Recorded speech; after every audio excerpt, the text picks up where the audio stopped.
আসসালামু আলাইকুম ভিউয়ার্স, আপনারা যে পাখিটি দেখতে পাচ্ছেন, এই পাখিটা এই কয়েক মিনিট আগে বিদ্যুতের তার নেগেটিভ পজিটিভ একত্রিত হয়ে ফায়ারিং হয়ে গিয়েছিল। সেখানে এই পাখিটি সেই কবলে পড়েছিল।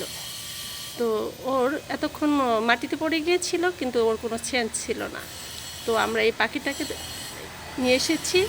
পাখিটি আপনার মেসেজ করার পর মোটামুটি এখন একটু সুস্থর দিকে। ওর এই যে দেখতে পাচ্ছেন, এই চোখটা দিয়ে তাকাতে পারছে না। তো ওই পাশের চোখটা দেখাও, ঘুরিয়ে দেখাও। ওই পাশের চোখটা মোটামুটি এখন তাকাচ্ছে।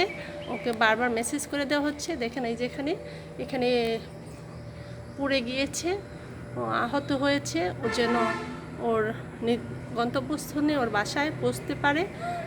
সেজন্য আপনারা সবাই দোয়া করবেন। পাখিটিকে দেখে আমার খুবই কষ্ট হচ্ছে। আপনাদের সকলের দোয়া প্রার্থী, আপনারা সকলেই দোয়া করবেন। আল্লাহ হাফেজ। আজ এই পর্যন্তই। তো আবারও সবার কাছে দোয়া প্রার্থনা করে এখানেই শেষ করছি। আল্লাহ হাফেজ।